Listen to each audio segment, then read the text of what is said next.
Bapak-bapak, ibu-ibu, saudara Selamat sekalian. malam. Ya, Malam. mulai ya hari ini, malam ini kita bertemu lagi untuk memuji Tuhan di tengah hari, di tengah minggu, hari Rabu ini, di tengah kesibukan kita yang luar biasa akibat bekerja, baik di kantor maupun di rumah dan dimanapun kita berada. Kita menyempatkan diri untuk sejenak refresh, mengingat Tuhan, dan memuji Tuhan yang sudah begitu baik dalam hidup kita. Mari kita saat teduh sejenak, mempersiapkan hati, dan mengingat semua kebaikan Tuhan dalam hidup kita. Mari. Saat teduh. Selanjutnya, mari kita menyanyikan sebuah pujian berjudul Aku Mengasihi Engkau Yesus. Mari nyanyi bersama-sama.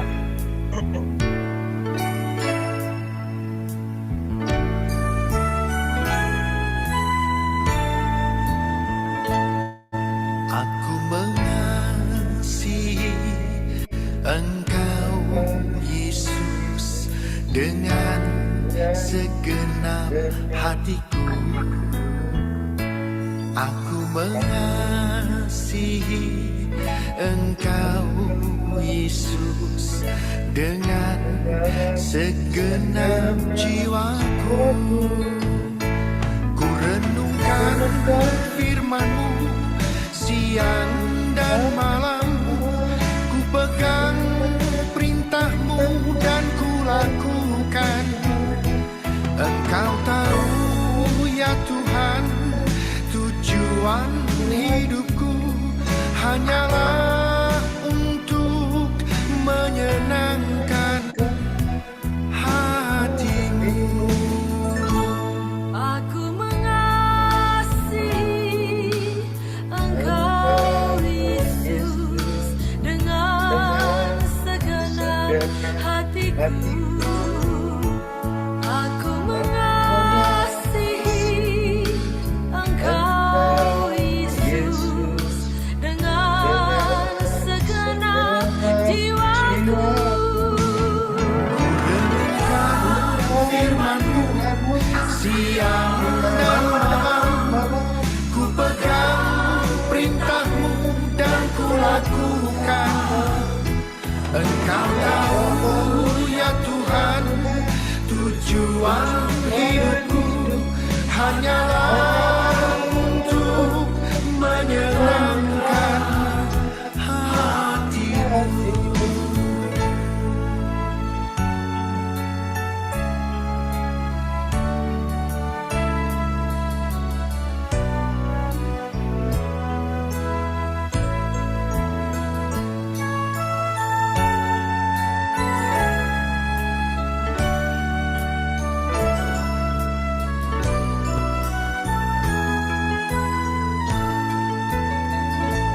Aku mengasihi Engkau Yesus dengan segenap hatiku.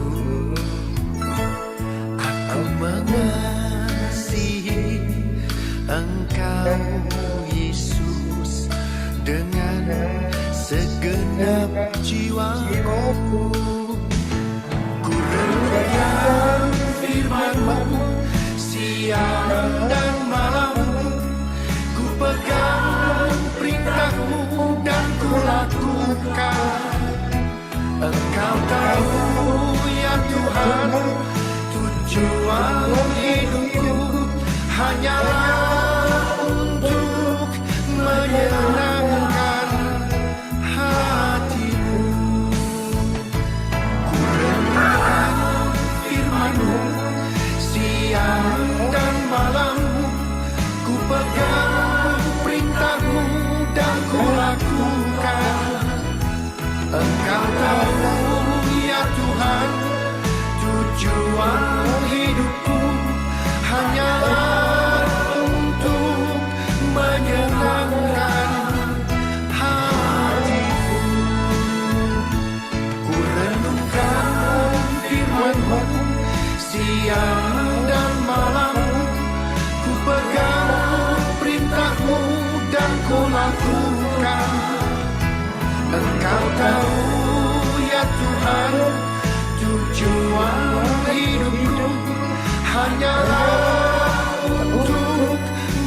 menyenangkan hatimu,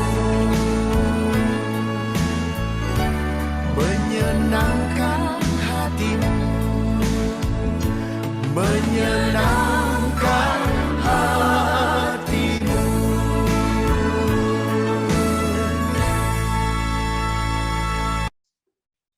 Mari kita masuk dalam doa. Bapa kami yang ada di sorga, pada hari ini kami berkumpul kembali untuk mendengarkan firman-Mu.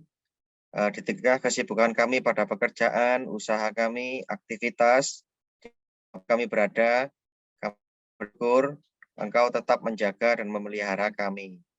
Bangun pagi, makan, bekerja, beraktivitas, Engkau tetap menjaga kesehatan jasmani dan rohani kami. Kami begitu bersyukur atas anugerah yang Engkau berikan kepada kami. Berkati kami, hati kami ya Tuhan, agar kami dapat menyiapkan hati dan mendengarkan firman-Mu pada hari ini. Terima kasih ya Tuhan. Amin. Ada 3 pokok doa yang kita doakan. Pertama-tama kita akan mendoakan untuk segenap hamba Tuhan, pengurus, jemaat agar dapat bersinergi secara maksimal dalam melaksanakan tugas-tugas gereja dan memajukan gereja Elion. Bapa kami yang ada di sorga, kami berdoa agar seluruh hamba Tuhan, pengurus gereja, dan seluruh jemaat agar dapat melaksanakan seluruh tugas dan peran dengan baik, agar seluruh program-program gereja yang telah dicanangkan dapat berjalan dengan optimal dan lancar. Berikanlah kami semua kesehatan, baik jasmani maupun rohani ya Tuhan. Terima kasih ya Tuhan. Amin. Kedua, kita juga mendoakan jemaat dan staf yang mungkin sedang sakit, agar bisa pulih cepat kembali dan juga sehat kembali. Mari kita berdoa. Bapa kami yang ada di sorga, kami berdoa agar Ibu Chu Xiaomei, mama dari Margaret dan Mulyo, yang beberapa waktu lalu jatuh dan mengalami sakit di kaki, sekarang mulai pelan-pelan pulih dan bisa kembali berjalan pelan-pelan. Berkati ya Tuhan dalam proses pemulihannya, agar beliau bisa segera pulih dengan cepat dan bisa kembali beraktivitas dengan sehat dan baik. Kami juga berdoa bagi Bapak Budi, supir gereja, yang barusan mengajukan resign dikarenakan sakit dan harus diamputasi kakinya. Berkatilah dan berikanlah kekuatan kepadanya agar tubuhnya bisa sehat dan kuat kembali dan bisa bekerja dengan baik di tempat lain. Berkatilah selalu jalan hidupnya ya Tuhan. Terima kasih ya Tuhan. Amin. Yang ketiga, kita berdoa bagi kondisi Indonesia. Akhir-akhir ini begitu banyak bencana seperti banjir bandang. Mari kita berdoa. Kami berdoa ya Tuhan bagi kondisi di Indonesia seperti Kota Banyuwangi, Kabupaten Banyuwangi, Malang, di Jawa Timur, dan beberapa daerah lain yang barusan dilanda banjir bandang dengan hebat. Semoga kami berdoa, semoga pemerintah bisa bergerak dengan cepat dan mengatasi bencana ini dengan cepat dan didukung oleh semua elemen masyarakat agar kondisi setelah banjir ini bisa teratasi dengan baik dan kembali normal seperti sedia kala. Terima kasih ya Tuhan. Amin. Inilah semua doa-doa kami ya Tuhan. Kami panjatkan dalam nama Tuhan Yesus Kristus. Kami sudah berdoa. Amin. Sebelum mendengarkan firman Tuhan, mari kita menyanyikan satu lagu pujian lagi yang berjudul Firman-Mu Pelita Bagi Kakiku.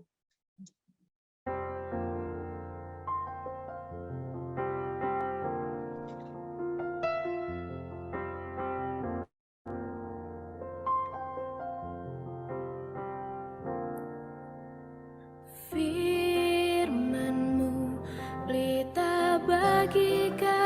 kakiku, terang bagi jalanku.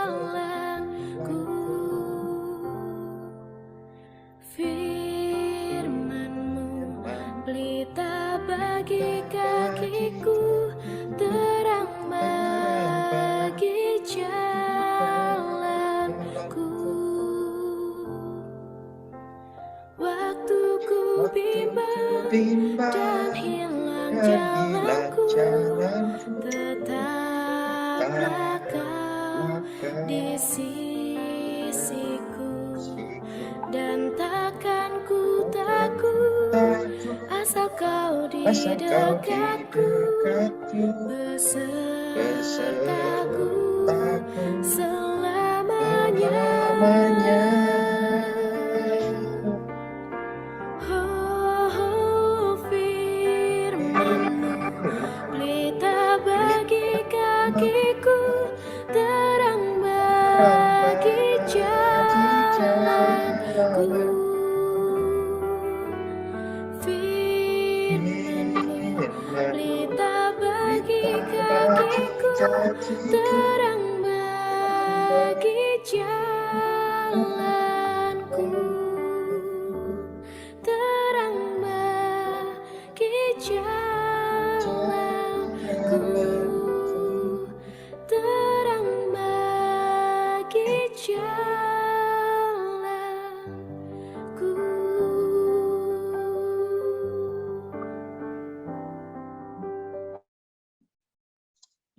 Mari kita mendengarkan firman Tuhan.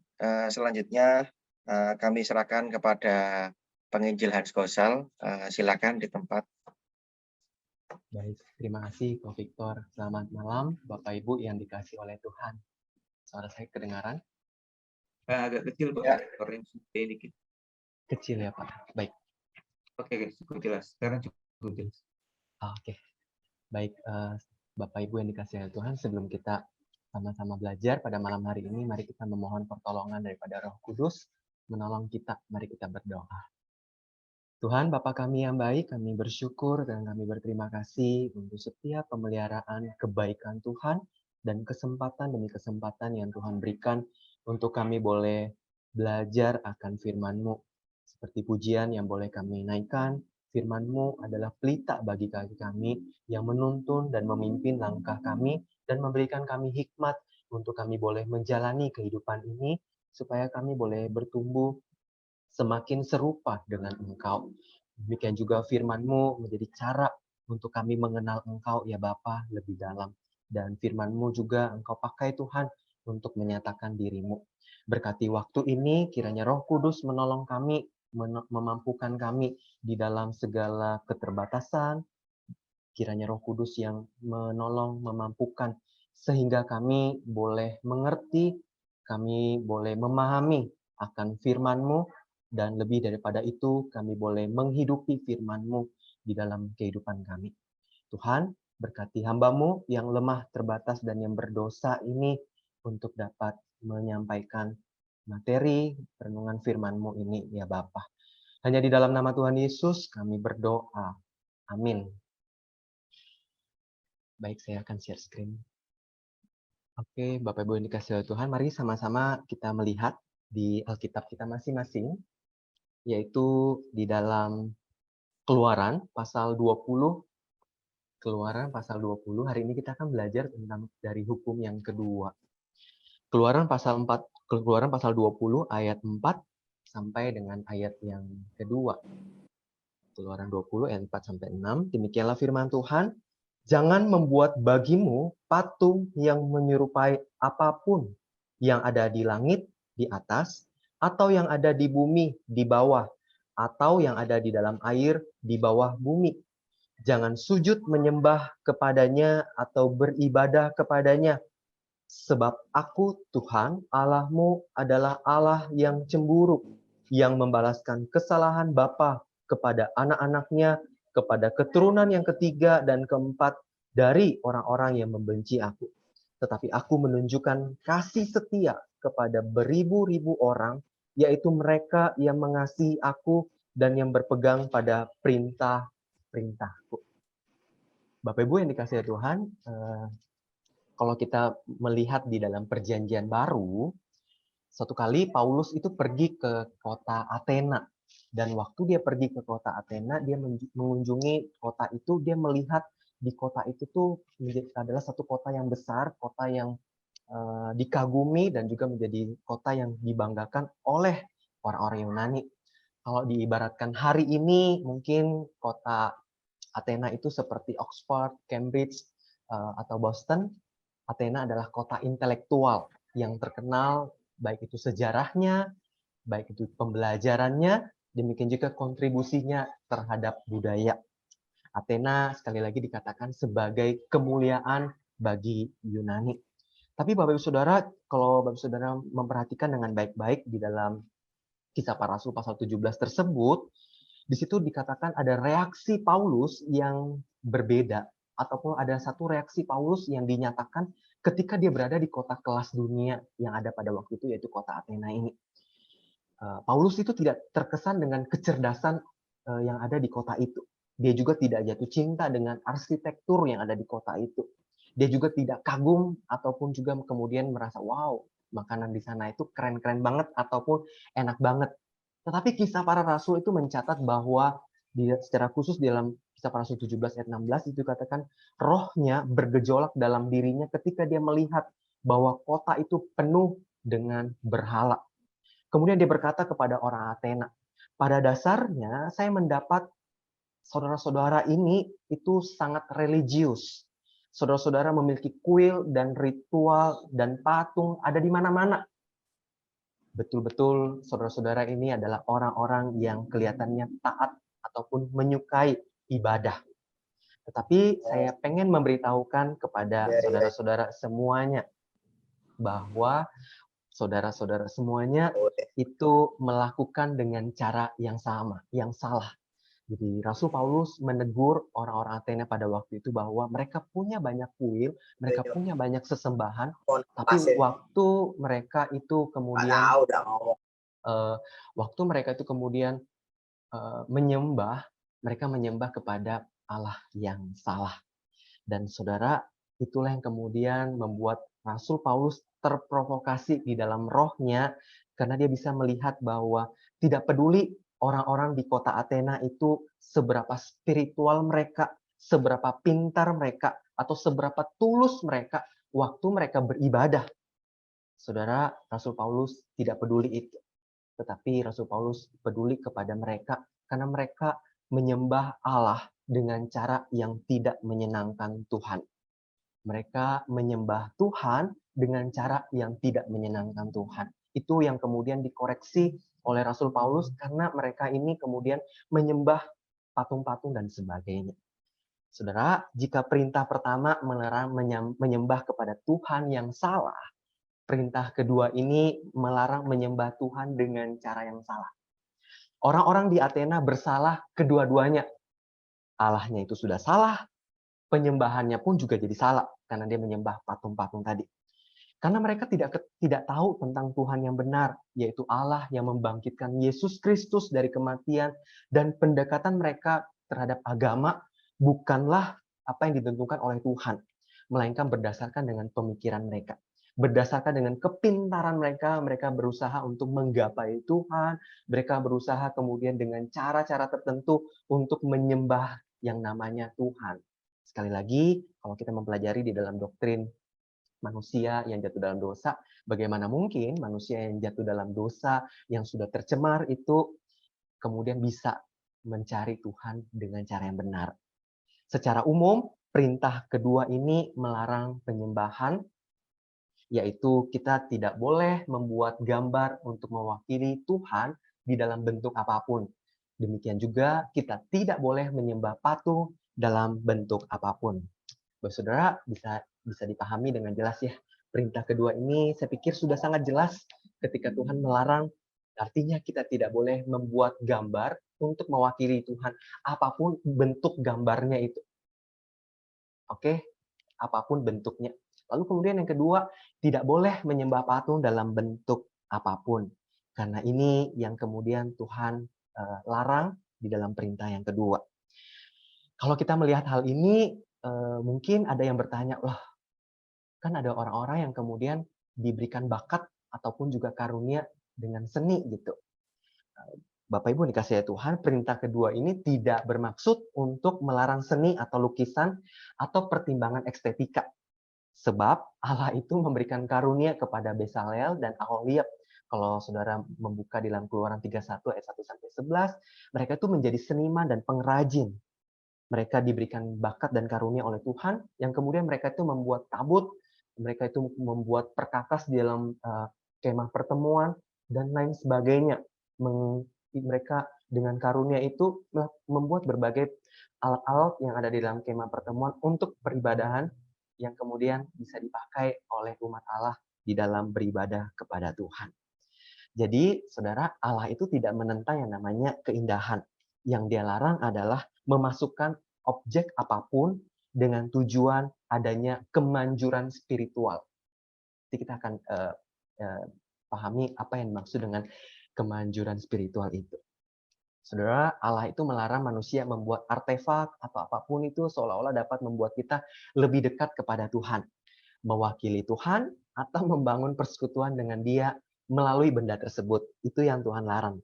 Jadi, sekali lagi, manusia, kita semua dilarang membuat artefak apapun yang seolah-olah dapat membawa kita lebih dekat atau juga mewakili Tuhan, atau kita sedang membangun persekutuan dengan Tuhan melalui benda-benda tersebut. Tuhan sangat melarang melalui perintah yang kedua ini. Perjanjian Lama kalau kita perhatikan penuh dengan contoh umat Allah itu melakukan pelanggaran ini. Sebut saja waktu umat Israel, dalam hal ini Harun, membuat patung buatan tangan manusia yang kemudian disembah, kemudian dipuja oleh orang Israel. Anak lembu emas adalah contoh yang paling terkenal. Kalau Bapak Saudara ingat, Harun itu mengumumkan pesta bagi Yahweh. Dan orang-orang Israel menyatakan bahwa inilah Allahmu yang membawa engkau keluar dari tanah Mesir. Saudara bisa lihat dari Keluaran 32. Jadi mereka tuh Harun membuat anak lembu emas ini, lalu kemudian mereka katakan ini tuh Allah yang membawa kamu keluar. Wah, ini tuh jadi pelanggaran yang kemudian Tuhan marah banget pada waktu itu sampai akhirnya Tuhan kemudian dua loh batu itu hancur gitu ya. Yang Tuhan marah karena mereka itu menyembah lembu emas ini. Mereka sedang mengotori pribadi Tuhan itu. Mereka berusaha untuk menyembah Tuhan Allah mereka, tapi mereka melakukannya dengan cara yang salah, dengan membuat patung itu. Dengan demikian, mereka itu melanggar perintah yang kedua. Saudara, umat Israel di dalam kisah yang lain memperlakukan simbol agama seolah-olah mereka itu memiliki kekuatan agama atau kekuatan mistis. Ini juga merupakan pelanggaran dari perintah yang kedua, yaitu mengubah tabut menjadi jimat gitu. Kalau saudara ingat di dalam 1-4 ayat 1-11, mereka tuh bawa tabut itu untuk pergi berperang. Seolah-olah bahwa Tuhan akan menyertai mereka, Tuhan akan memimpin mereka dalam berperang. Pada akhirnya mereka juga kalah. Karena mereka hanya menjadikan tabut itu sebagai jimat. Bukan benar-benar cari Tuhan, tapi hanya menjadikan tabut itu seperti jimat yang seolah-olah ada Tuhan di sana. Atau juga di dalam Yeremia 7 ayat 1-15 menjadikan bait suci semacam jimat. Nah, ini juga yang Tuhan kemudian melarang kepada umat Israel dan kemudian Tuhan menegur mereka di dalam Yeremia 7 ayat 1-15. Saudara, sadar atau tidak, kita pun juga bisa membuat atau melakukan hal yang sama seperti yang dilakukan oleh umat Israel. Menjadikan gedung gereja, menjadikan mimbar, menjadikan salib, baik itu yang ada di rumah kita, baik itu juga yang ada di leher kita, menjadi jimat yang kemudian seolah-olah Tuhan itu ada di dalam jimat-jimat tersebut. Tuhan menentang hal tersebut. Saudara, satu kali ada seorang bernama Snom Chantrapirom. Ini orang Thailand yang kemudian kemana-mana dia pergi menggunakan jimat ini. Wah, ada banyak jimat yang terus dia pakai ini, saudara. Jimat ini dia pakai dengan harapannya memberikan keberuntungan atau perlindungan bagi dia. Saudara, ini salah satu contoh, saudara, ketika kita melakukan benda-benda menjadi berhala dan Tuhan menentang hal-hal atau model yang seperti ini. Ini salah satu contoh. Jangan jadikan baik itu gedung gereja, mimbar, salib atau apapun itu menjadi jimat atau seakan-akan ada Allah di sana. Tuhan menentang. Oke, saudara, kita melihat perintah yang kedua ini sebenarnya tidak sulit untuk dipahami, bukan? Kita akan melihat, saudara, dalam pembahasan hari ini kita akan melihat apa itu perintah ini, perintah yang kedua ini. Kenapa perintah kedua ini dilarang dan bagaimana caranya kemudian kita bisa melakukan perintah yang kedua ini. Saudara, untuk itu kita akan melihat mengapa dan bagaimana, saudara. Karena kita sudah melihat apanya tadi ini, dan kemudian kita melihat kenapa dan kemudian bagaimananya.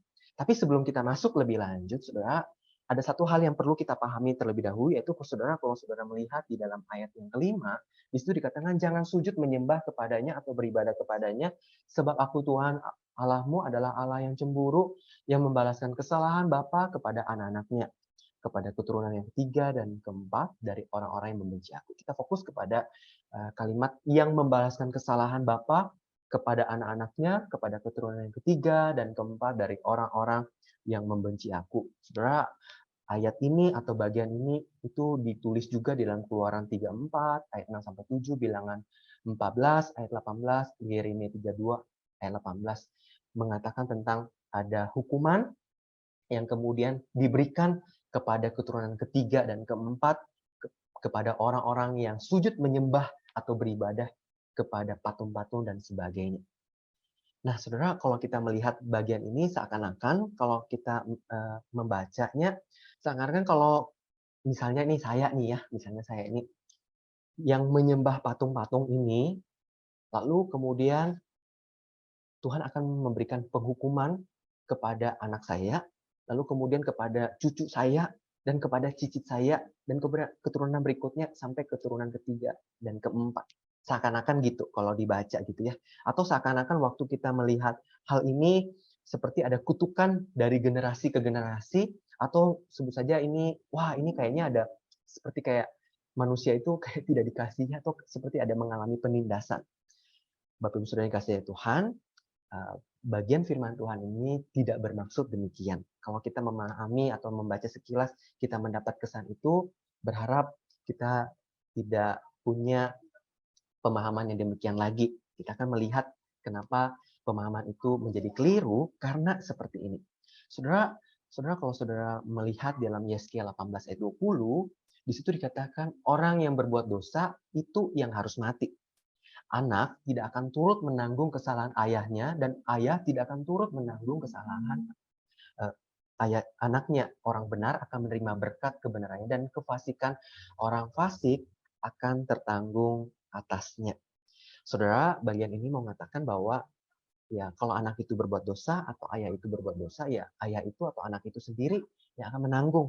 Tidak akan diberikan kepada keturunan selanjutnya, demikian selanjutnya. Tuhan juga tidak berkata, kalau kita baca bagian ini yang diberikan kutukan kepada keturunan ketiga keempat, Tuhan juga tidak berkata seperti ini, wah Hans kamu mungkin saleh, tapi hidupmu menjadi sulit karena ayahmu jahat. Jadi aku akan membiarkan kamu mengalami kutukan. Saudara, kalau kita melihat itu tentu tidak begitu maksudnya. Karena Yeskiel 18:20 itu sudah sangat jelas menunjukkan bahwa bukan begitu maksudnya. Tapi mari kita melihat, saudara, di dalam bagian lain, Ulangan 24 ayat 16. Janganlah ayah dihukum mati karena anaknya, janganlah anak dihukum mati karena ayahnya. Setiap orang harus dihukum mati karena dosanya sendiri. Oke, saudara, sekali lagi, Yeskiel 18:20, Ulangan 24 ayat 16, sekali lagi menjelaskan dengan sangat baik bahwa orang itu sendiri yang akan menerima hukuman, baik itu ayah ataupun juga seorang anak yang akan menerima hukumannya.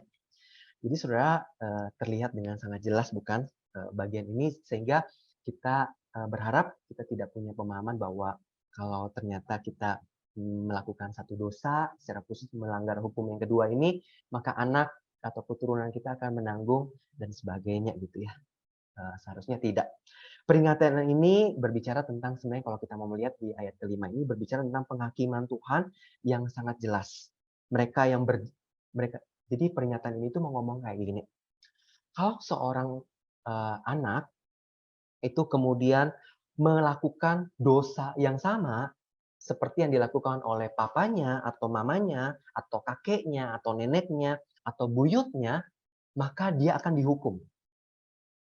Jadi jelas bahwa kenapa dia dihukum? Karena dia melakukan dosa yang sama yang dilakukan oleh papa, kakek nenek, ataupun juga buyutnya. Jadi dia melakukan dosa yang sama.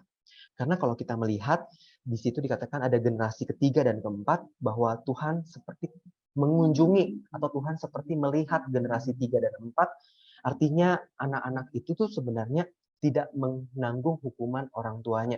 Tapi ketika mereka melakukan hal yang sama seperti yang dilakukan oleh papa mama, kakek nenek, atau buyut mereka, maka mereka akan mendapatkan hukuman yang sama. Dan perlu diketahui konteks orang-orang yang tinggal pada waktu itu, mereka tinggal dekat dengan orang tua mereka. Janganlah jauh-jauh lihat orang Israel. Kita aja hari ini, kalau kita misalnya tinggal bersama dengan orang tua kita, atau kakek nenek kita, tentu kita mewarisi ada kebiasaan-kebiasaan tertentu dari kakek nenek kita, dari orang tua kita, bukan? Jadi, bagian firman Tuhan ini tuh mau katakan bahwa kalau engkau ikut dosa yang dilakukan oleh papa mama, kakek nenek, dan buyutmu, engkau juga akan dihukum mati. Atau engkau juga akan mendapatkan penghukuman daripada Tuhan. Saudara, sangat jelas bukan kita memahami hal ini, sehingga bagian ini tidak mau katakan bahwa itu ada kutukan keturunan gitu. Tapi saudara, bagian firman Tuhan ini juga sangat menarik. Kalau kita melihat ya di ayat yang ke-6, di situ dikatakan ada berkat ataupun juga ada kasih setia Tuhan kepada mereka yang taat kepada Tuhan. Jadi tidak serta-merta keturunan ketiga keempat akan mendapat hukuman, tapi juga kalau ternyata papa mama berbuat dosa, tapi anaknya bertobat, maka Tuhan akan memberkati anak yang bertobat tersebut. Oke, saudara, sampai di sini bisa dipahami ya.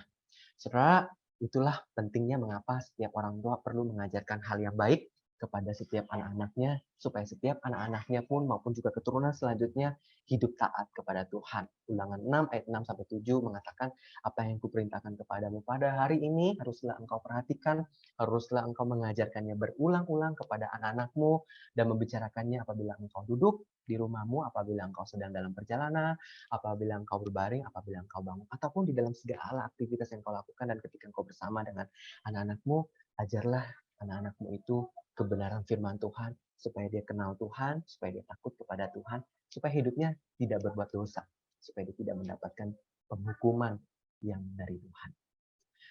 Saudara yang dikasihi Tuhan, itu yang kita pahami mengenai ayat yang kelima ini. Saudara, mari kita masuk di dalam mengapa perintah ini dilarang.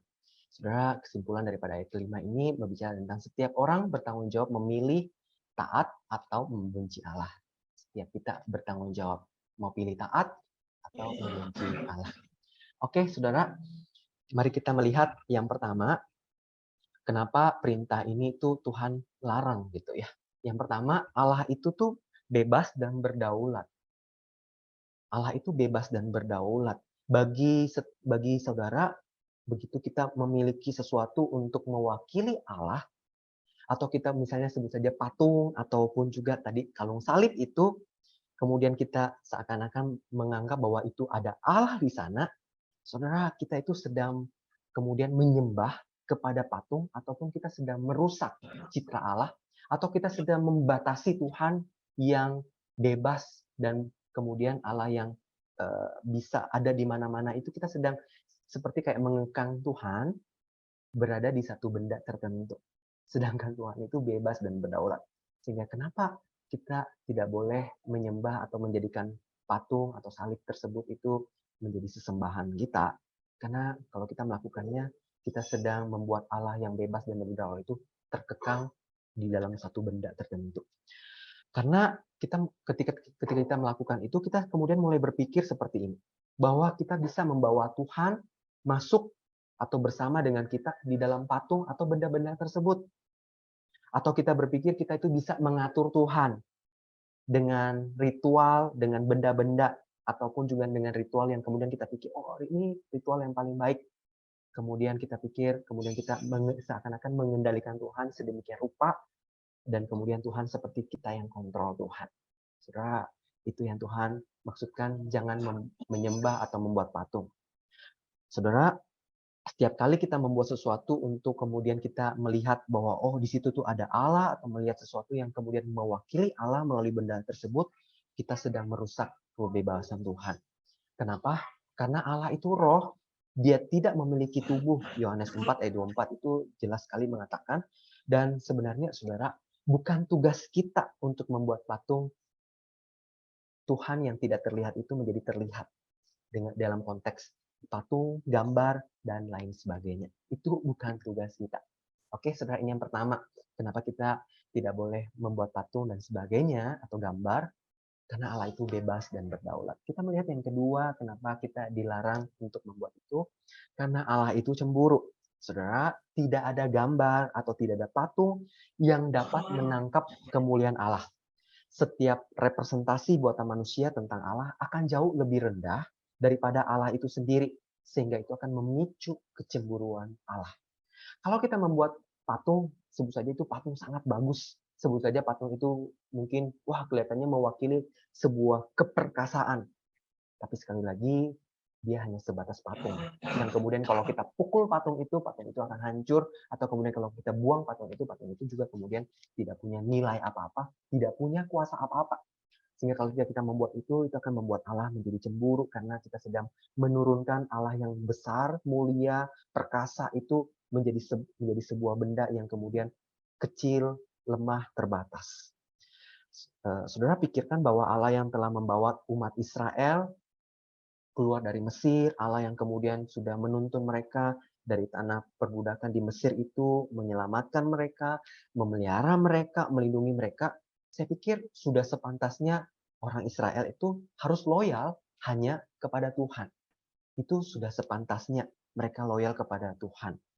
Saudara, kita juga perlu memahami bahwa kecemburuan Allah di sini dalam konteks perjanjian, dan kita jangan sekali-kali memasukkan unsur manusia ataupun manusiawi kita seperti iri hati, kita waktu tidak cemburu kita merasa tidak aman, atau ada luapan emosi yang tidak terkendali waktu kita kemudian cemburu itu. Karena di sini konteksnya adalah kita tuh sedang membuat Allah yang mulia, perkasa itu menjadi satu benda yang kemudian kecil, terbatas, yang kemudian dengan tangan kita manusia atau alat tertentu tidak bisa menghancurkan patung-patung tersebut atau gambar-gambar tersebut. Saudara, karena Allah itu begitu mengasihi dengan totalitas, dengan komitmen, maka sudah seharusnya kita pun juga mengasihi Tuhan dengan komitmen dan totalitas. Bukan menyembah patung atau membuat patung seolah-olah itu adalah Tuhan. Allah berhak menuntut ini kepada setiap umatnya, termasuk setiap kita. Oleh karena itu, jangan mengotori kekudusan, kemuliaan Tuhan menjadi sebuah benda yang kemudian terbatas, kecil, dan sebagainya. Kemuliaan Tuhan sekali lagi tidak dapat ditangkap dalam gambar dan bentuk apapun. Itulah sebabnya bahkan di dalam Wahyu, ketika kita membaca penglihatan tentang Dia di atas tahta, Tuhan itu ditunjukkan kepada kita melalui metafora visual, entah itu kilat, entah itu pelangi, entah itu warna, atau laut atau api, lampu, tahta, dan sebagainya. Saudara, coba bayangkan satu benda yang kemudian bisa menggambarkan Tuhan itu adalah Allah yang cemburu misalnya, sekaligus juga Allah yang penuh kasih, sekaligus juga Allah yang penuh kuasa.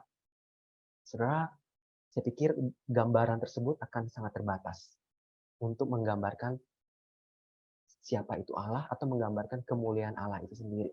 Saudara, oleh karena itu jangan membuat patung, gambar, atau apapun itu untuk menggambarkan tentang Tuhan. Di dalam dunia timur dekat kuno, pada waktu itu bangsa-bangsa memuliakan segalanya. Itu adalah hal yang dilakukan oleh bangsa-bangsa. Mereka memuliakan segala-galanya. Tetapi orang Israel dilarang atau mereka tidak menyembah apapun.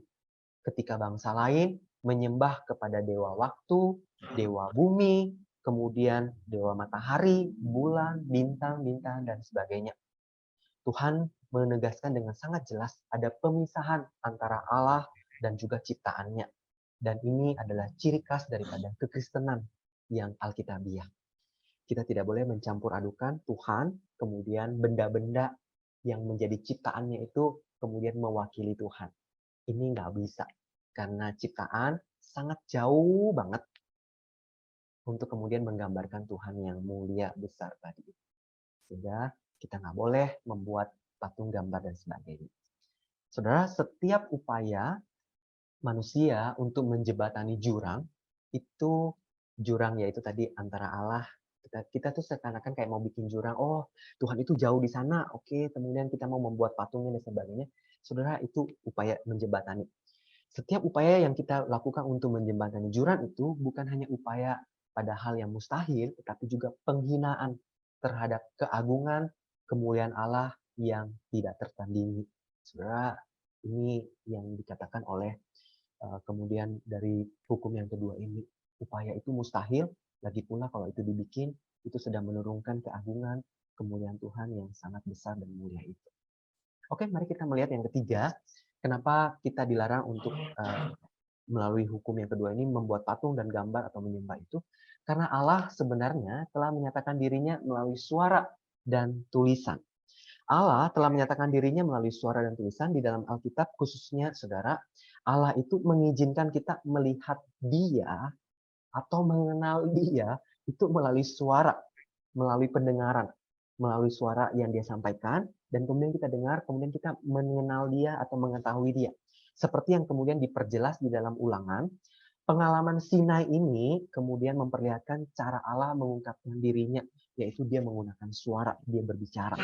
Ketika Allah menampakkan diri kepada orang Israel di gunung itu, dan di tengah-tengah umat Israel ada api, dan kemudian Musa itu mengingatkan mereka. Saudara, kalau melihat Ulangan 4:15 di situ dikatakan, lalu berfirmanlah Tuhan kepadamu dari tengah-tengah api, suara kata-kata kamu dengar, tapi suara rupa tidak kamu lihat, hanya ada suara. Saudara, ini cara Tuhan menunjukkan diri atau menyatakan dirinya, memperlihatkan dirinya untuk dia dikenal, tidak menggunakan gambar atau apapun itu, tapi menggunakan suara. Dia berbicara kepada umat Israel pada waktu itu. Lalu kemudian saudara, Ulangan 4 ayat 5-19, saudara, di situ dikatakan, saudara, hati-hatilah sekali sebab kamu tidak melihat sesuatu rupa pada hari Tuhan berfirman kepadamu di Horeb dari tengah-tengah api, supaya jangan kamu berlaku busuk dengan membuat bagimu patung yang menyerupai berhala apapun, yang berbentuk laki-laki atau perempuan, yang berbentuk binatang yang di bumi, atau berbentuk burung bersayap yang terbang di udara, atau berbentuk binatang yang merayap di muka bumi, atau berbentuk ikan yang ada di dalam air di bawah bumi.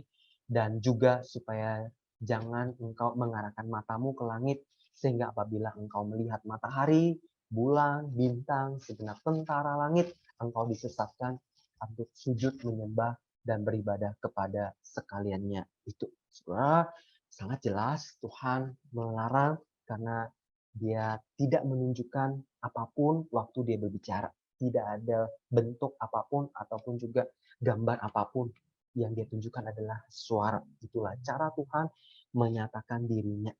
Dan kemudian kalau kita melihat saudara di dalam Roma 10 ayat 17, jadi iman timbul dari pendengaran, dan pendengaran oleh firman Kristus.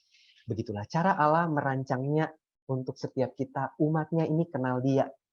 Itulah cara yang Tuhan pilih kemudian untuk mengungkapkan dirinya melalui firman-Nya, melalui suaranya. Sehingga ketika kita beribadah, saudara, ibadah Kristen dimaksudkan selalu ada firman Tuhan yang diberitakan, yang disampaikan di dalam setiap ibadah-ibadah Kristen.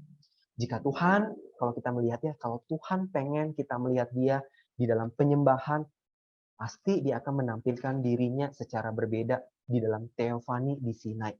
Tetapi cara Allah muncul untuk memberikan 10 perintah, mengatakan sesuatu tentang bagaimana seharusnya kita menaati 10 perintah.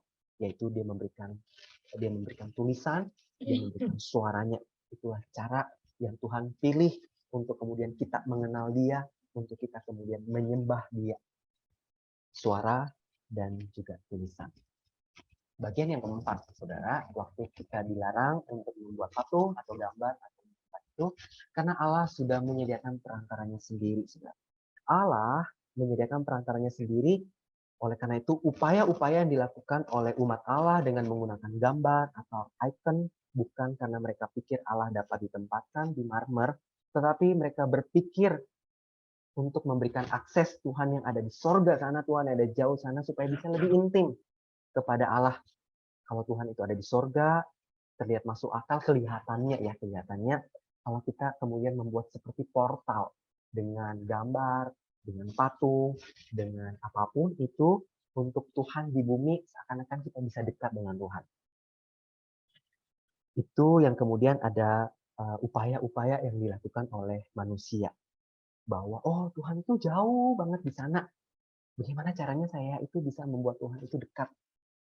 Karena kan Tuhan ada jauh di sana. Nggak apa-apa lah bikin gambar-gambar tertentu. Nggak apa-apa lah kemudian bikin patung tertentu supaya kita itu bisa berelasi intim dengan Tuhan. Saudara, sekali lagi itu pelanggaran. Karena Tuhan sudah menyediakan perantaranya sendiri. Orang-orang kudus di dalam perjanjian lama tidak perlu membuat perantara bagi diri mereka sendiri karena Allah memilih perantaranya yaitu melalui nabi, melalui para imam, melalui raja untuk berbicara kepada umatnya. Allah memiliki cara sendiri untuk mendekat kepada umatnya dan itu yang Tuhan pilih. Sehingga nggak perlu bikin sesuatu, supaya saya dekat dengan Tuhan ini bla bla bla. Enggak. Tuhan memilih caranya dan kita harus menghormati cara Tuhan. Ketika dia memilih itu, kita menghormati itu dan kita melakukan apa yang dia pilih itu. Yang puncaknya, saudara, kalau kita mau perhatikan, perantara terakhir yang Tuhan pilih untuk merangkul ketiga jabatan itu, yaitu melalui pribadi Yesus Kristus. Yaitu ada di dalam Yohanes 1:14. Yesus Kristuslah yang kemudian menjadi perantara yang kemudian Tuhan pilih untuk kemudian kita bisa berelasi dengan Tuhan. Kalau kita pengen dekat dengan Tuhan, ya cari Tuhan, sembah Dia. Itu yang keempat. Lalu kemudian yang kelima, saudara. Kenapa kita dilarang untuk membuat gambar, patung, atau menyembah itu? Karena kita adalah gambar dan rupa Allah. Kita tidak perlu membuat gambar-gambar Tuhan karena Dia sudah menciptakannya, yaitu setiap kita manusia. Saudara, ini adalah implikasi dari Kejadian 1 ayat 26-27 yang menyatakan tentang kita ini adalah gambar dan rupa Allah yang kemudian dimaksudkan untuk menunjukkan seperti apa Allah itu, kemudian kita diciptakan menurut gambar dan rupanya. Penyembahan berhala artinya kita sedang merendahkan Allah, termasuk juga merendahkan kita. Waktu kita kemudian menyembah yang berhala, kemudian kita di satu sisi sebenarnya sedang merendahkan diri kita sendiri yang diciptakan oleh Tuhan. Saudara, kalau saudara nanti bisa baca dalam Yesaya 18 ayat 11-13, saudara, waktu saudara baca itu di tengah-tengah itu kan ada dosa-dosa manusia di situ diceritakan, ada dosa-dosa manusia yang kemudian Tuhan tegur di sana, tapi di tengah-tengahnya itu disebutkan berpenyembahan berhala. Kok seakan-akan kemudian ada dosa-dosa, tapi kok tiba-tiba ada penyembahan berhala? Kenapa Tuhan memasukkan itu? Karena sebenarnya ada penganiayaan yang dilakukan oleh umat manusia, dosa itu menganiaya sesama. Sebenarnya ketika manusia menganiaya sesamanya manusia, dia itu sedang merusak gambar dan rupa Allah, dan dia sedang kemudian merusak ataupun juga melakukan penyembahan berhala, tanda kutip gitu ya. Gambar dan rupa Allah itu Tuhan sudah nyatakan melalui gambar dan rupa Allah setiap kita, setiap pelanggaran yang kemudian merusak citra ilahi itu, Tuhan kemudian katakan kita sedang merusak gambar dan rupa Allah itu di dalam rupa manusia itu. Saudara, dalam satu kasus ketika kita mencari gambar dan rupa Allah melalui gambar-gambar tertentu, kemudian kita menyembah berhala, kita sedang berdosa di dalam penyembahan berhala. Tapi di kasus yang lain, ketika kita mengabaikan gambar Allah, yaitu sesama kita manusia, kita tuh sedang berdosa juga. Yaitu kita sedang berdosa di dalam mengabaikan ataupun juga berdosa dengan melakukan satu dosa merusak, kemudian menghukum atau menganiaya sesama kita manusia, kita sedang merusak gambar Allah di dalam orang lain. Oke, saudara, kita ini adalah gambar dan rupa Allah, atau kita ini adalah representasi Tuhan di tengah dunia ini, di bumi ini. Dengan kata lain, saudara, ketika Tuhan ciptakan kita menjadi gambar dan rupa Allah, itu tuh secara tidak langsung mengatakan bahwa bumi ini itu miliknya Tuhan. Dan kita ditaruh di sini, Tuhan izinkan kita berada di tengah dunia ini untuk menjadi representasi daripada Tuhan di tengah dunia ini. Tuhan tidak butuh bantuan kita membuat lebih banyak gambar atau patung sesembahan, tapi Dia minta kita bersaksi melalui kehidupan kita, supaya ketika orang lain melihat hidup kita, mereka itu bisa melihat Kristus, mereka itu bisa melihat Tuhan. Oke, saudara, ini 5 hal mengapa Tuhan melarang. Kita akan masuk di bagian selanjutnya untuk melihat bagaimana caranya kita kemudian menghidupi perintah yang kedua ini. Ada 5 hal yang akan saya sampaikan kepada Bapak Ibu Saudara. Yang pertama itu kita perlu waspada terhadap gambaran Allah, baik itu eksternal maupun yang dibayangkan. Apa maksudnya, saudara? Seperti yang kita melihat, saudara, di dalam penjelasan tadi, perintah kedua ini lebih daripada sekedar penyembahan kepada patung Baal, dewa Molok, patung kepada dewa-dewa tertentu, matahari, bulan, dan sebagainya. Ini berbicara tentang kebebasan Tuhan, kebebasan Allah kita yang kemudian tidak terlihat. Kita tidak bisa kemudian membatasi Tuhan dengan gambar, dengan kemudian patung-patung, ataupun juga dengan ketika kita membayangkan itu, kita tuh sedang membatasi itu. Itu yang kemudian dilarang di dalam perintah kedua ini yang perlu kita perhatikan supaya kita tidak jatuh di dalam pelanggaran ini. Kita harus menghindari memasukkan segala sesuatu yang diciptakan dengan tujuan imanensi ilahi dan kemanjuruan spiritual. Ketika benda-benda tersebut kita jadikan jimat, setelah itu Tuhan melarang itu. Setelah ini juga tidak berarti kita harus kemudian artinya, oh kalau kayak gitu, saya harus buang semua tanda-tanda salib yang ada di rumah saya gitu. Kalau kayak gitu, saya harus buang ornamen-ornamen malaikat atau karya seni di dinding rumah saya gitu. Sebenarnya bukan gitu maksudnya. Maksudnya adalah kalau kita menggunakan setiap benda-benda tersebut, kemudian kita menggunakan icon-icon tersebut untuk membawa kita berfokus kepada doa. Waktu kita berdoa, apalagi kita mencium atau berlutut di depan gambar atau patung itu, sebenarnya itu hal yang tidak boleh atau tidak perlu kita lakukan. Apalagi menjadikan icon tersebut menjadi jimat, keberuntungan, dan sebagainya. Selanjutnya, saudara, bayangkan ya, umat Israel mengatakan bahwa anak lembu emas itu bukan untuk disembah tapi hanya dipuja. Oke, menarik saudara ya, bukan untuk disembah tapi hanya dipuja gitu. Saudara, Tuhan itu tidak berkesan atau tidak terkesan dengan logika yang demikian. Waktu kita bikin patung-patung dan sebagainya ataupun relik ataupun hal-hal yang kita pikir, wah ini bisa bawa saya dekat dengan Tuhan. Saudara, Tuhan tidak terkesan. Jika kita tunduk pada gambar, relik, atau icon, atau fokus kepadanya, dan kita berpikir kita membutuhkan hal-hal tersebut untuk membuat kita lebih intim, lebih dekat kepada Tuhan, atau membawa kita lebih berdoa dengan sangat khusyuk untuk kepada Tuhan, itu yang kemudian Tuhan larang dan itu menjadi pelanggaran terhadap perintah yang kedua. Saudara, kita juga harus waspada bahwa terhadap perintah ini, bahwa hati-hati terhadap gambaran yang kemudian tiba-tiba muncul di dalam pikiran kita yang kemudian kita bilang, oh ini tuh Allah, ini tuh gambaran Allah. Saudara, nggak semudah itu kita kemudian menggambarkan Allah meskipun itu dalam pikiran kita. Saudara, bisa kita pahami bahwa kita ini manusia terbatas.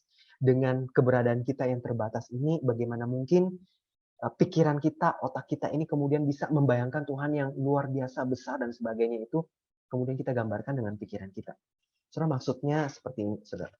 Saya itu tidak sedang membicarakan ataupun juga melarang kita itu kemudian ketika kita membaca di Alkitab itu menggambarkan bahwa Tuhan itu seorang gembala.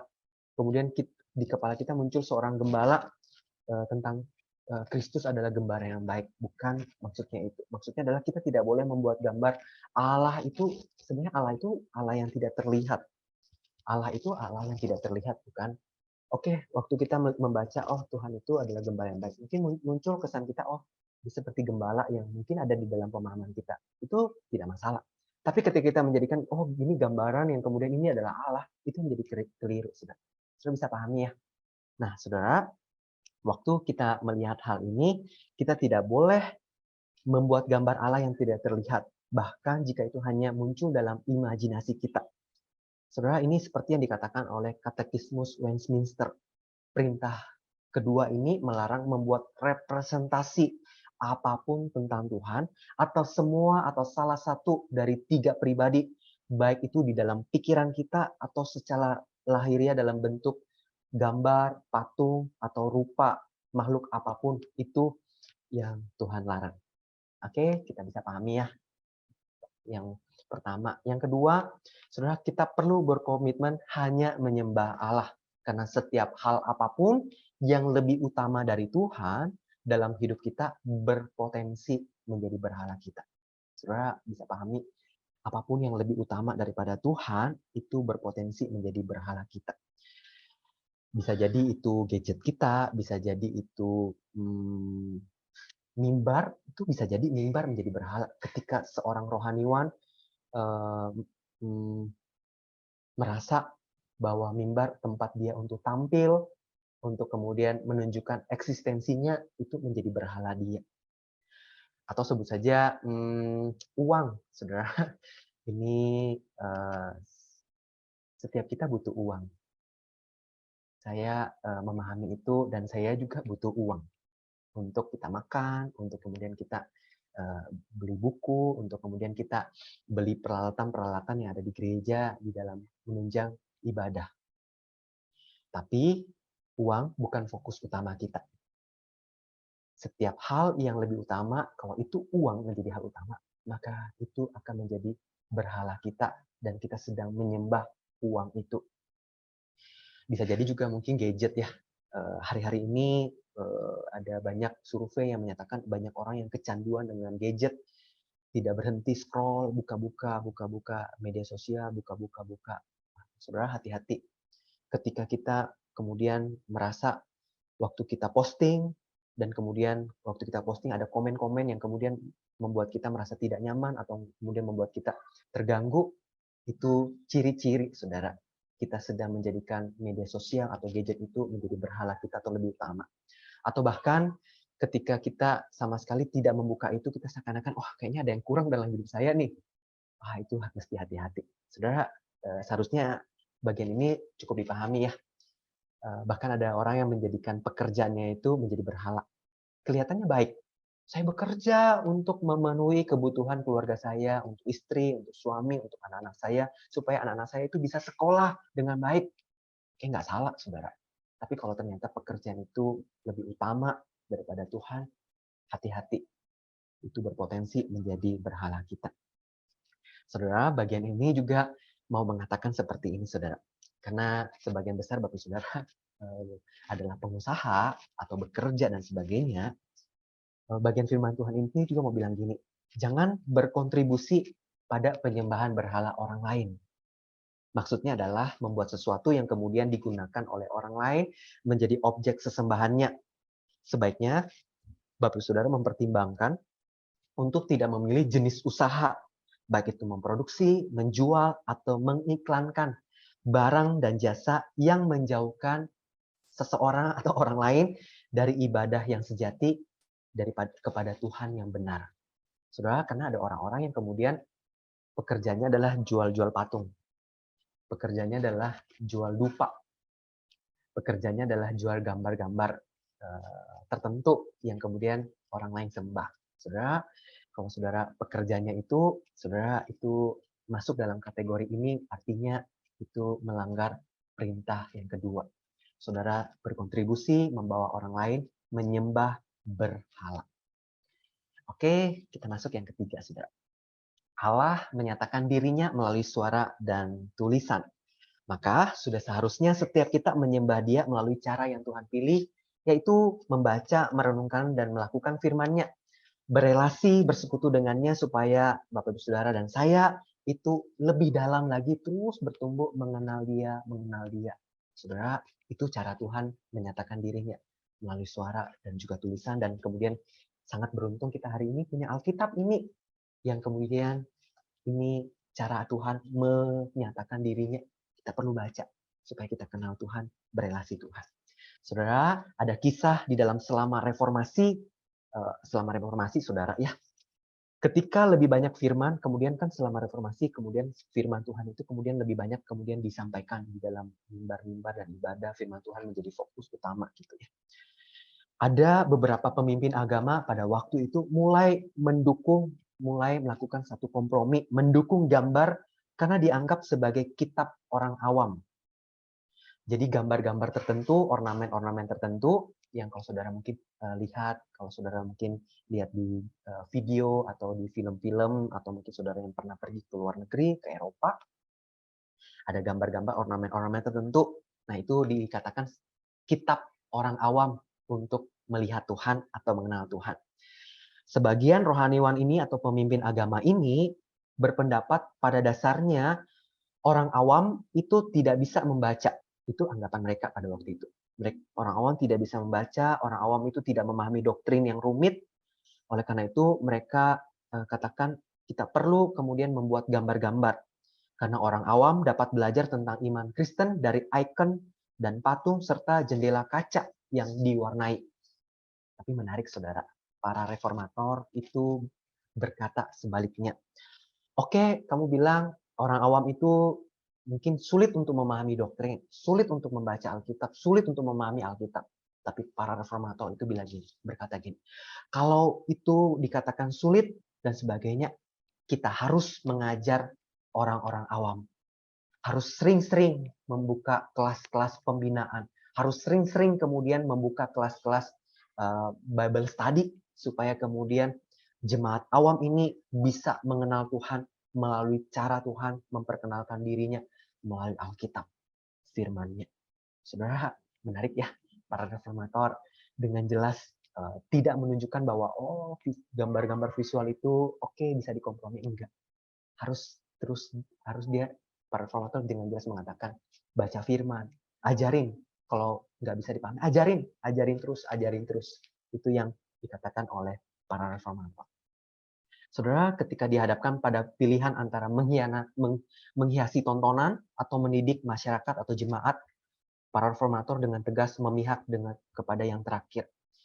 Ketika Allah memilih menyatakan dirinya melalui suara, yakni firman-Nya, ketimbang lewat visual tertentu, maka sudah seharusnya ini memberikan kesadaran kepada setiap kita betapa pentingnya firman Tuhan di dalam ibadah yang diperkenan oleh Tuhan.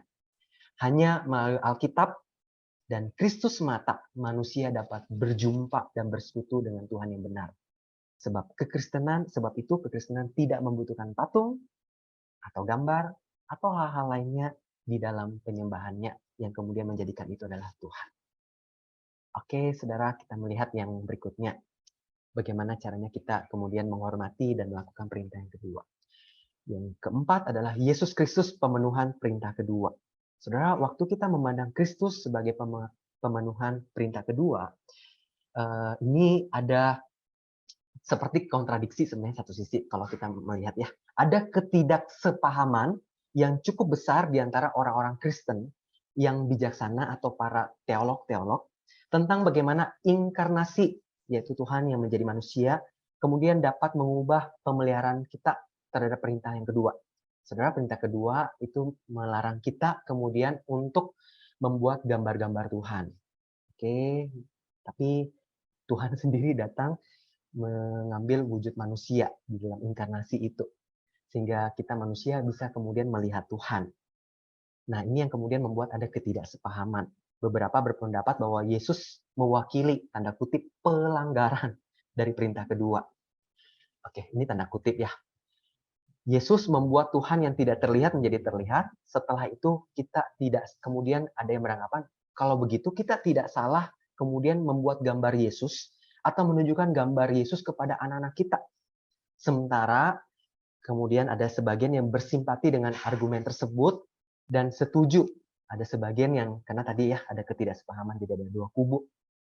Ada yang bersimpati dan kemudian dengan argumen tersebut dan kemudian setuju bahwa ada perbedaan antara gambar Yesus yang sangat artistik dan kemudian ditunjukkan kepada anak-anak, dan bukankah itu juga yang kita lihat waktu kita dulu mungkin masih di sekolah minggu. Saudara, bagi saya punya pendapat bahwa kita tetap harus menghormati perintah yang kedua ini dengan cara yang terbaik adalah tetap menjaga bahwa Tuhan itu tidak terlihat, tetap demikian adanya. Kenapa? Karena sebenarnya kalau kita membaca Alkitab, atau bahkan secara khusus di dalam Perjanjian Baru, di dalam Injil, Alkitab itu tidak menunjukkan rupa Yesus itu seperti apa. Alkitab tidak berusaha memberikan gambaran Yesus itu, gambaran fisiknya dengan jelas ataupun spesifik seperti apa. Tetapi penggambaran dari Barat, yaitu para misionaris ataupun juga mungkin buku-buku yang kita baca dari luar itu, tidak bisa tidak memberikan gambaran Yesus sebagai pria yang tinggi, rambutnya panjang atau gondrong, tulang pipinya tinggi, dia berjanggut, dan bukankah itu gambaran-gambaran yang sering kali kita lihat, baik itu dalam gambar atau video yang ada di media-media. Nah, saudara, terlepas dari keyakinan setuju atau tidak tentang gambar Yesus, bagi saya, kita harus tetap menjadikan Tuhan yang tidak terlihat itu tidak ada gambarnya gitu. Gini, saudara, maksudnya adalah gini. Saudara, kalau saudara baca Alkitab, kita memahami dengan jelas kenapa Tuhan datang ke dalam dunia ini. Sebenarnya Tuhan itu menunjukkan Tuhan yang mustahil untuk kita lihat, kemudian kita bisa lihat. Dengan tujuan apa? Kita tuh bisa lihat cara Tuhan berbicara, cara Tuhan berpikir, dan cara Tuhan bertindak. Itu yang Tuhan pengen tunjukkan kepada setiap kita. Perilaku ataupun juga perbuatan-perbuatan tersebut yang kemudian kita perlu melihat itu dari Tuhan. Tuhan Yesus menjadi teladan ketika dia datang ke dalam dunia ini, itu yang lebih penting ketimbang gambaran-gambarannya tadi. Saudara bisa pahami ya? Contoh-contoh perilaku ataupun hal-hal yang Tuhan Yesus tunjukkan itulah yang lebih penting, bukan penggambarannya.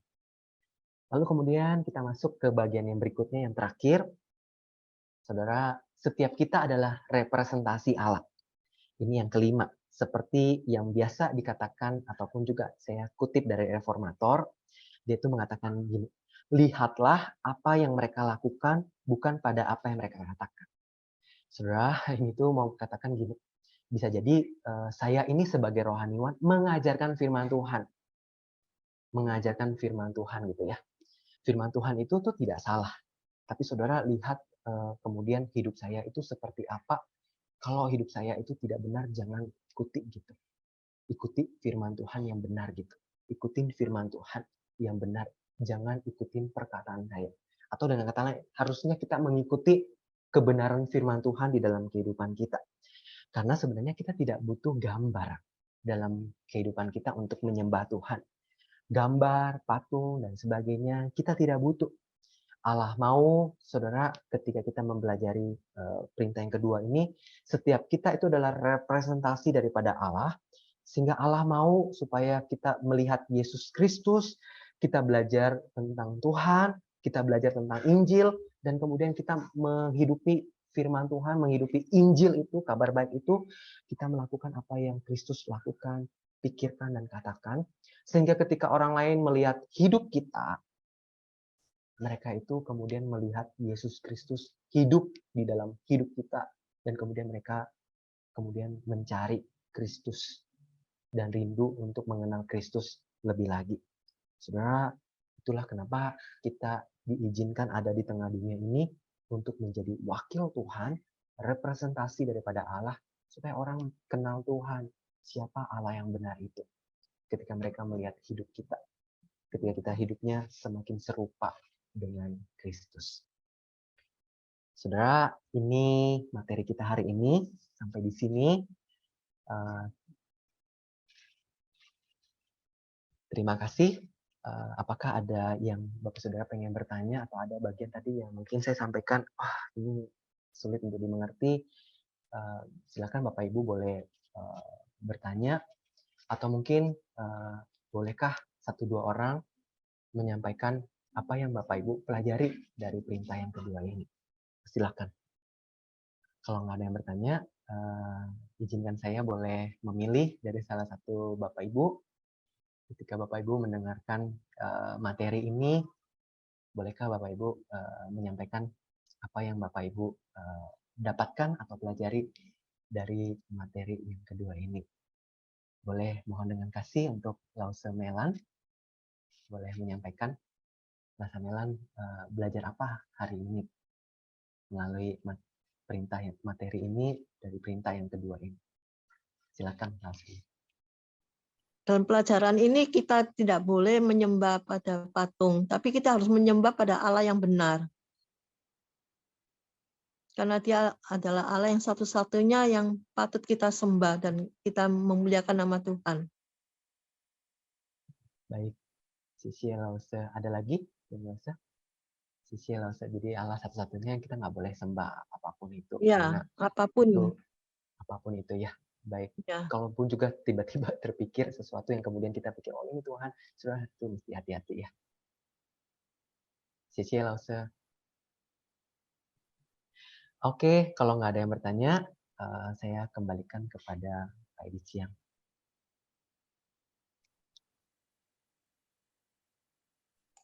Ya, terima kasih Penjelas yang sudah menyampaikan untuk sesi yang ketiga dan masih ada satu sesi ya minggu depan ya Pak Hans ya. Ya, Pak. Hukum yang ketiga dan keempat ya. Hukum ketiga itu apa?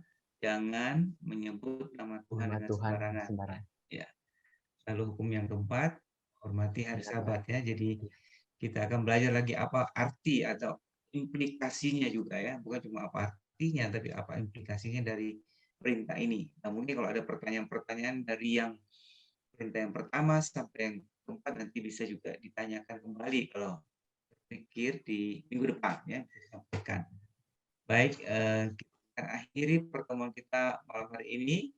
Kita akhiri dengan doa, minta untuk Saudara Hansel bisa pimpin doa ya. Silakan.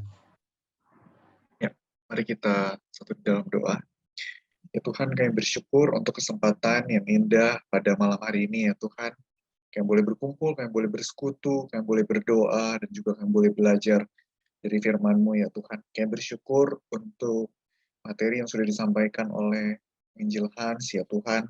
Ajar kami ya Tuhan belajar bahwa kami tidak melakukan semua ini, kami tidak mempelajari semua ini, supaya kami tidak mengalami hukuman dari Tuhan, tetapi kami melakukan semua ini karena kami mau belajar untuk mengasihi, untuk menyembah Engkau dengan benar, dengan lebih baik lagi, dengan hikmat yang datang daripada-Mu ya Tuhan.